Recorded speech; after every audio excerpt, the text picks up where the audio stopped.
Paul was debtor to the wise, that is to say, the philosophers, as they were called among the Greeks, and to the unwise, or those who made no profession of philosophy. He knew that both stood equally in need of the gospel, and that for them all it was equally adapted.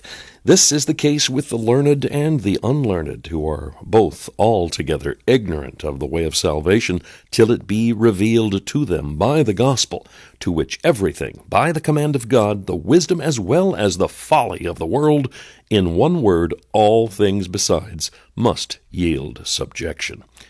Verse 15, So as much as in me is, I am ready to preach the gospel to you that are at Rome also.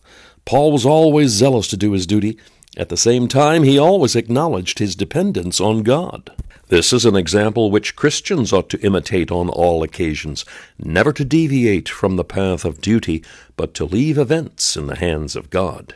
The contrary of this is generally the case. Christians are often more anxious and perplexed about their success than with respect to their duty. They forget what regards themselves and wish to meddle with what does not belong to them but to God. To you also. Paul does not inquire or decide whether they ought to be reckoned among the barbarians or the Greeks, the wise or unwise. He was ready to preach the gospel to them all. Here terminates the preface to the epistle. The first 5 verses include the general introduction. The last 10 embrace the particular address to those to whom it is written. The introduction contains the name, the character, and the office of the writer, his vindication of the gospel against the cavils of the Jews, proving that it was not a novel doctrine and that the apostles were not opposed to the prophets. It authenticates the whole of the Jewish canon and attests its inspiration. It undermines the errors of the Jews respecting tradition and directs them to the Scriptures alone. It next announces the Messiah as the subject of the gospel, his glorious person as God and man, his birth and resurrection, his abasement and exaltation, and his almighty power. It finally asserts the communication of grace to the apostle, his appointment to the office he sustained, the purpose for which it was conferred, along with a commission of which he states the grounds, to all the nations under heaven. Where else shall be found so much matter compressed in so little space? Where so much brevity connected with so much fullness? In the latter part, in which Paul addresses those to whom his epistle was directed, he introduces many things well calculated to rivet their attention and engage their affections, while at the same time he conveys very grave and salutary instructions.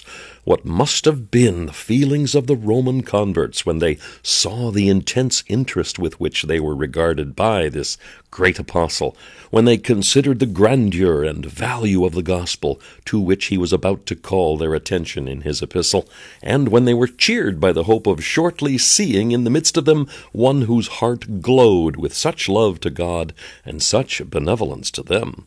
All this must have tended to produce a reciprocal regard and reverential feeling towards the apostle, an ardent desire to profit by his instructions, together with much gratitude to God, and many prayers to hasten his voyage to come among them.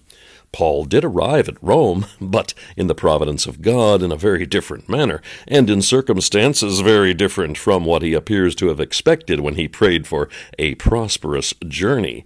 He went there a prisoner in bonds, was shipwrecked on his voyage, and kept in confinement after his arrival.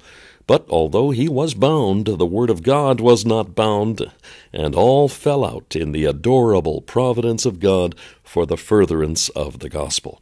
The circumstances, however, in which he was placed were not in the meantime joyous, but grievous. Yet now that he stands before the throne, now that he has received the crown of righteousness, and is numbered among the spirits of just men made perfect, what regret can he experience that, during the few and evil days he spent on earth, he was conducted to Rome through persecutions, imprisonments, storms, and shipwreck, an outcast among men, but approved and accepted of God.